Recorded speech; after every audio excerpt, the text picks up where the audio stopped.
So hello everyone, NCERT की 11th class की ancient history की कंप्लीट बुक डिस्कशन सीरीज़ में मैं शुभम आप सभी का स्वागत करता हूं। आज हम चैप्टर 9 को डिस्कस कर रहे हैं। अर्ली वैदिक पीरियड और लेटर वैदिक पीरियड को हम कंपेयर करेंगे सोसाइटल सिस्टम के पर्सपेक्टिव से, यानी कि सोसाइटी किस तरीके से अर्ली वैदिक पीरियड से लेटर वैदिक पीरियड में जब गई तो कौन कौन से सोशल चेंजेस समाज में हुए। ठीक है, समाज में कौन कौन से बदलाव हुए, ये सारी चीजें हम आज के लेक्चर में कवर करेंगे। तो this is Shubham and you are watching I Social channel. तो लेट्स गेट स्टार्टेड।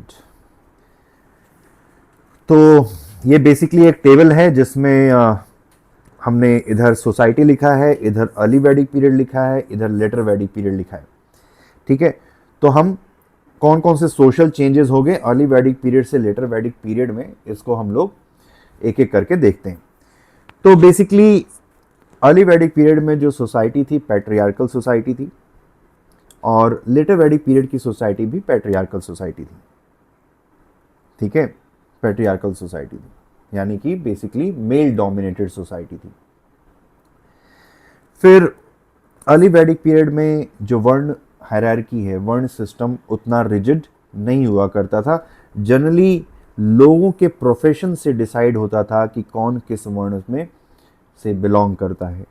लेकिन लेटर वैदिक पीरियड में जो वर्ण सिस्टम है, ठीक है, वर्ण का मतलब होता है कलर, और कलर के बेसिस पे ब्राह्मण, क्षत्रिय, वैश्य, शूद्र, इसका डिवीजन किया गया था। ठीक है, तो मोटा मोटा आप ये समझ लो कि बेसिकली ये जो डिवीजन है वो रेशियल डिवीजन है। जो वर्ण सिस्टम है एक तरीके से स्किन के कलर के बेसिस पे ये डिवीजन किया गया है। जो आर्यंस थे वो फेयर स्किन थे, तो मोस्टली ऐसा माना जाता है कि जो ब्राह्मण और क्षत्रिय हैं वो आर्यंस थे, और जो नीचे के हैं, मतलब वैश्य भी आप मान सकते हैं आर्यंस, और नीचे के जो लोग हैं जो डार्क स्किन के थे, जो लोकल इनहेबिटेंट्स थे वो डार्क स्किन के थे, उनको शूद्र की कैटेगरी में रखा गया। ठीक है, तो खैर अर्ली वैदिक पीरियड में जो वर्ण था वो प्रोफेशन से डिसाइड होता था। लेटर वैदिक पीरियड में जो वर्ण है वो बाय बर्थ असाइन होने लगा। ठीक है, आप किसके यहाँ पर किस जात में पैदा हुए हैं, किस वर्ण में पैदा हुए हैं, उससे डिसाइड होगा कि आप कौन से वर्ण से बिलोंग करते हैं, आपका प्रोफेशन चाहे जो भी हो। अगला है कि अर्ली वैदिक पीरियड में देयर वाज सोशल इक्वालिटी, समाज में बराबरी थी, जो कि लेटर वैदिक पीरियड में धीरे धीरे समाज में इनइक्वालिटी यानी विषमता बढ़ती चली गई। नेक्स्ट, अगर देखा जाए तो समाज में भले ही इट वाज आर्यन की जो सोसाइटी थी वो एक पैट्रियार्कल सोसाइटी थी, लेकिन पैट्रियार्कल सोसाइटी होने के बावजूद भी ऋग वैदिक पीरियड में औरतों की को काफ़ी सम्मान के साथ उनके साथ व्यवहार होता था। They shared almost equivalent position in comparison to their male counterpart. लेकिन लेटर वैदिक पीरियड में औरतों की जो पोजीशन है वो धीरे धीरे डिक्लाइन होती चली गई। ठीक है, औरतों की पोजीशन धीरे धीरे डिक्लाइन होती चली गई। अब इसके पीछे वजह क्या है, याद करिए, जब हमने पिछले लेक्चर में देखा था वो था इकोनॉमी। इकोनॉमी की वजह से ये सारे बदलाव हो रहे हैं। पहले क्या था कि इट वाज एक घर है, ठीक है, एक फैमिली है, उसमें हस्बैंड वाइफ हैं, दोनों मिलके खेत में काम कर रहे हैं, छोटा सा खेत है। लेटर वैदिक पीरियड में क्या होगा कि अब लैंड होल्डिंग बड़ी हो गई, तो आदमी ने बोला अपनी औरत से कि भाई अब तुम क्या करो, तुम अब खेत का काम छोड़ो, तुम बच्चों को संभालो, खेत का काम मैं मज़दूरों से करवा लूँगा। तो अभी क्या हुआ कि लेटर वैदिक पीरियड में जो आदमी है वो ब्रेड अर्नर बन गया, और जो औरत है वो नॉन रेम्यूनरेटिव डोमेस्टिक काम करने लगी।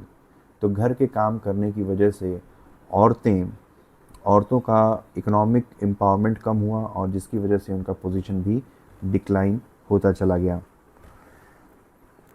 नेक्स्ट, अर्ली वैदिक पीरियड में जो विधवा है, विडो है, वो आराम से उसका दूसरा विवाह हो सकता था। लेकिन लेटर वैदिक पीरियड में विधवा के यानी कि विडो के रिमैरिज पे रिस्ट्रिक्शंस बढ़ती चली गई। इसके पीछे भी इकोनॉमिक वजह है। जैसे मान लीजिए कि एक परिवार में 3 भाई हैं, ठीक है, 3 भाई हैं, एक भाई की डेथ हो जाती है। तो अगर मान लो कि इस भाई की वाइफ जो है, if this wife happens to marry outside, तो क्या होगा, इस भाई के हिस्से की ज़मीन इस घर से निकलकर दूसरे घर में चली जाएगी, क्योंकि इसकी जो विडो है, हस्बैंड के मरने के बाद ये ज़मीन विडो के पास जाएगी और उसके बच्चों के पास। और अगर इस विडो की शादी किसी और परिवार में हो जाती है तो ज़मीन भी इस परिवार से निकलकर दूसरे परिवार को चली जाएगी। तो ज़मीन किसी और परिवार में ना जाए, इस वजह से विडो के मैरिज पे काफ़ी रिस्ट्रिक्शंस थी लेटर वैदिक पीरियड में। हालांकि लेवरेट करके एक शादी का सिस्टम है जिसमें हस्बैंड के मर जाने के बाद जो उसकी विडो है वो उसके हस्बैंड के भाई से शादी कर लेती थी, वो काफ़ी कॉमन था। ये इस वजह से कॉमन था कि विडो के रिमैरिज होने के बावजूद भी जो प्रॉपर्टी है वो किसी और के परिवार में नहीं जाएगी, वो परिवार के अंदर ही रहेगी। तो that was the important reason behind popularity of लेवरेट kind of marriage. Next, अगर हम अर्ली वैदिक पीरियड में देखें तो गार्गी, अपाला, लोपमुद्रा, विश्वावरा, घोषा, ये काफ़ी इम्पॉर्टेंट फीमेल वैदिक पोएट्स के नाम आपको देखने को मिलते हैं। हालांकि लेटर वैदिक पीरियड में औरतों का जो पब्लिक पार्टिसिपेशन है वो काफ़ी कम देखने को मिला है, ठीक है, काफ़ी कम देखने को मिला है। इसी में एक टर्म है ब्रह्मवादिनी।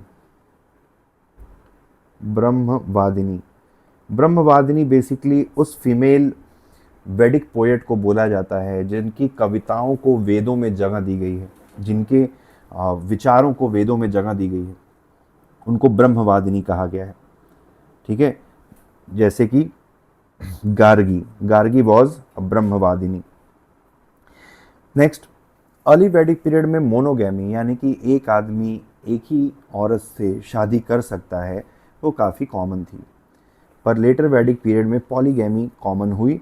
इसके पीछे भी इकोनॉमिक वजह है, क्योंकि पहले क्या था कि आदमी के पास अपने खुद के खाने और पहनने ओढ़ने के संसाधन काफ़ी कम थे, तो मल्टीपल औरतों को, मल्टीपल वाइफ्स वो मेंटेन नहीं कर सकता था। पर लेटर वैदिक पीरियड में जब आदमी के पास ज़्यादा सरप्लस धन हुआ तो मल्टीपल वाइफ्स वो मेंटेन कर सकता था। इस वजह से पॉलीगैमी काफ़ी कॉमन बनकर उभरी। Next, child marriage. अगर आप देखें तो चाइल्ड मैरिज का प्रचलन न अर्ली वैदिक पीरियड में है ना ही लेटर वैदिक पीरियड में है। लगभग 16 से 17 साल की उम्र में लड़के और लड़कियों की शादी हुआ करती थी। नेक्स्ट, अर्ली वैदिक पीरियड में गोत्र का कोई कंसेप्ट नहीं है।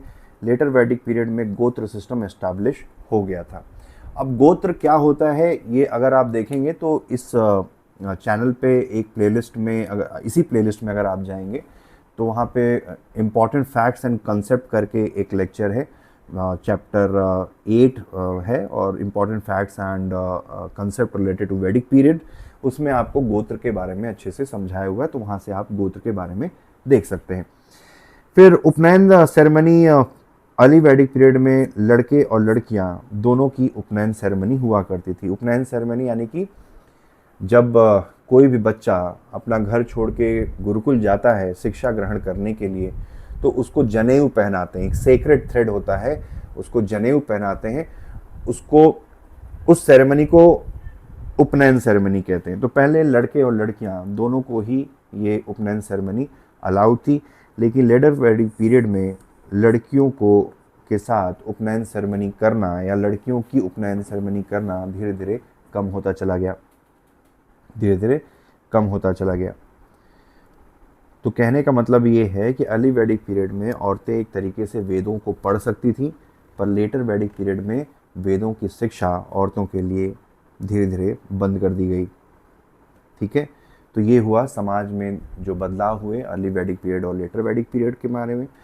तो अगर आपको ये लेक्चर कैसा लगा तो कमेंट सेक्शन में ज़रूर बताइए, और अगर आपको ये सारे वीडियोस कुछ अच्छे लग रहे हैं और अगर आपको हेल्प करे तो do subscribe to this channel. Also share these lectures with your friends who are preparing for UPSC civil services, and do let me know your thoughts in the comment section. चलो तो thank you, thanks for watching, have nice day, all the best. अगले lecture में हम लोग religious system में कौन कौन से बदलाव हुए अर्ली वैदिक पीरियड और लेटर वैदिक पीरियड में, ये हम देखेंगे। तो thank you, thanks for watching, have nice day, all the best.